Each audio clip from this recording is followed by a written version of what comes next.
Hi, it's me again. Okay, so I've got that Katharine Hepburn thing going on yet again. Don't ask, I'm not happy. This isn't a good thing. So I'll do my best not to hack in your face again. Okay, but anyway, once again, Facebook has dropped an incredibly brilliant topic of discussion for me right in my lap. Yeah. Okay, so I have several really dear girlfriends that are all in varying stages of pregnancy. Um, and of course, this brought me back to my first. It, makes me think of the first time and just how naive and very young I was. I had to do this without the benefit of the internet. Yeah, there was no WebMD, there was no Wikipedia, no WTE support forums, no drama. That's a whole nother story. Anyway, yeah, the only information that I had to go on was what those around me were willing to discuss out loud. Much to my chagrin, afterwards, I found out wasn't near enough. Apparently there were some things you just don't talk about. But we're going to talk about them tonight. So those memories sparked and set fire to this latest brainstorm. I've got a couple of ongoing titles, but I think I settled on 10 real postpartum pieces of advice for new moms, aka the shit your mother was too afraid to talk about. Number one, that fun period that you have right after giving birth. Yeah, you're going to bleed a lot for a while. 6 weeks, most likely, maybe longer. Oh, best part, can't use tampons. Yeah, so the hospital's going to send you home with a big bag full of these ginormous thunder pads. Yeah, because your ill-fitting clothes aren't atrocious already. Now you're going to walk around looking like you're smuggling a potato in the crotch of your underwear. Okay, but there is an upside. There is, kind of. You will now, since you are armed with this knowledge, be able to calmly and confidently walk out of your bathroom knowing that that wasn't your liver you just flushed down the toilet. Yay. Number two. Okay, while we're on the subject, let's address this fact. That whole area, it's probably going to be a mess. Okay. Let's get real. It's going to be a mess. A swollen, stitched up mess. Such a mess. Not even Stephen King could write about what a big mess that's all going to be. Now, there's lots of remedies and tools to help with that horror. There's sitz baths and, frozen bags of peas in your underwear. The hospital will send you home with this marvelous little squirt bottle. You fill it up with warm water and you spray it all over that mess while you're peeing. Marvelous. But the best advice that I can give you, don't look. Yeah, it's actually a lot worse than you think. It's a lot worse than it feels. Dear God, so much worse. Number three, you're going to be fat. Flabby fat. mushy fat. Second trimester fat, but a lot doughier. And unless you have a tummy tuck scheduled during your elective C-section, and then can hand Junior off to the nanny so that your personal trainer can get all up in your face. You're not going to wear your pre-pregnancy jeans home from L&D. Not happening. No, the only people that do that are those asshat models that can afford all of the aforementioned crap. Pilates and brown rice my ass. Number 4. You might cry. A lot. Some women get off really easy with this one. And to them I say, lucky, lucky whore. Not everyone's going to be sympathetic, since this can run a whole gamut from nothing at all to full-blown postpartum depression. And now seriously though, seriously, you may not recognize that it's as bad as it is until after you've been through it. So on this one, it's probably best to have some family members, some close friends keep an eye on that for you. And if they come to you and tell you that you're acting like you're losing your mind, you probably are. You should probably call the doctor, because nobody wins when you're miserable. Number 5, your hair's going to fall out a lot. I know. Don't you feel pretty now? You're not all postpartum and doughy, and now you can add shedding to that list of hot attributes.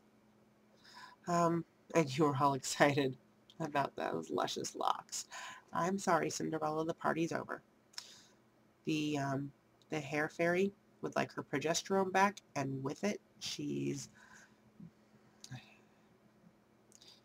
taken back the luscious locks and the unbreakable nails. Sorry. Number 6. Breastfeeding is hard work.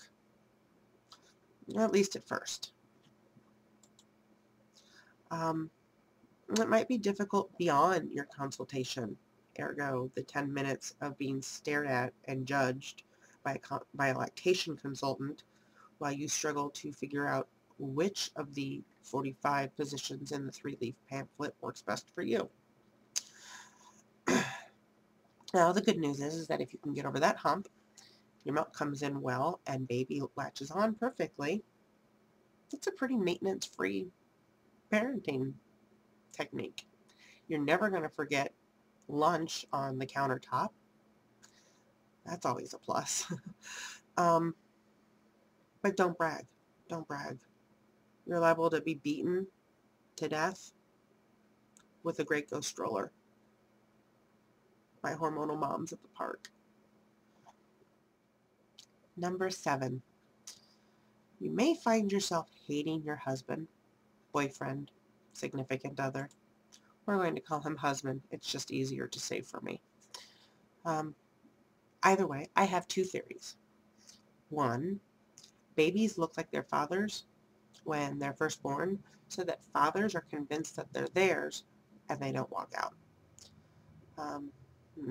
Number 2, nature takes care of you not conceiving right away by making you want to punch him in the face every time you see him. Either way, it's probably hormones. Not always, but most of the time, maybe. Anyway, I'm going to warn you. There will come a time where you walk in and you find yourself staring at his peaceful, sleeping face, and you think, what is his point? What is the point of him? I mean, really, why is that son of a bitch sleeping when I've been up for the umpteenth time trying to get Junior back to bed? Again. And you're not alone. You're not alone. And there is no jury of mothers with newborns that would convict you if you bludgeoned him to death with a breast pump not a jury on the planet. But that said, he may be worth keeping around for a while. For now. Number 8. You're hot. No, not the good hot. The gross, sticky, fat man's sweaty hot. Think your hormones.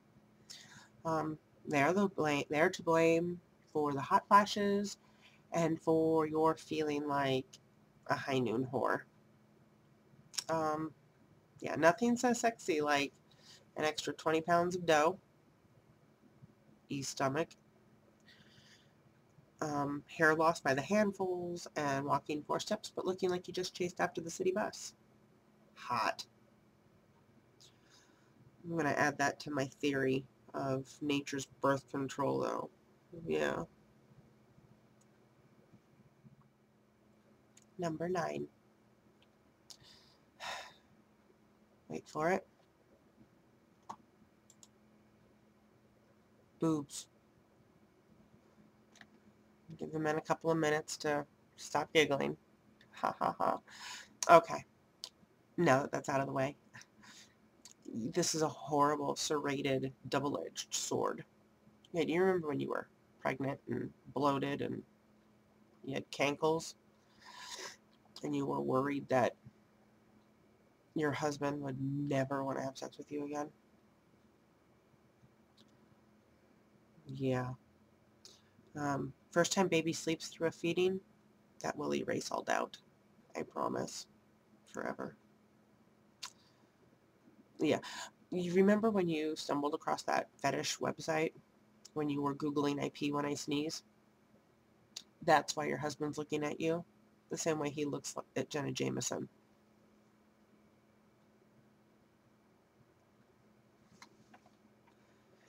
Yeah. Intrigued doesn't begin to describe the look in his eye. But there's an easy fix. Just practice saying, touch my nipples and I will wear your scrotum as decorative jewelry. This shouldn't remain an issue for very long. Last but not least, number 10. Poop. Again, waiting for the men to stop giggling. Okay. More to the point, and all serious. Your first postpartum poop. Okay, I saved the best for last. No? Here it goes. No matter how baby came into the world, which exit baby decided to use, your BM equipment is nearby. And at some point, you're going to have to start using it again. Remember that celebratory dinner? Yeah. I think tentative terror probably sums this act best. Yeah. You will probably want to think of an extra name or two, because after the care you take during this event, you're going to want to name it. Gross? Sorry. Fact? Yep. And so now that you're armed with this arsenal of useful postpartum knowledge, you can take the rest of that crap that you heard. I'm thinking kindling in the fireplace. So, congratulations. Enjoy the new baby. Giggle when they tell you to nap when baby naps. And lots of stool softener.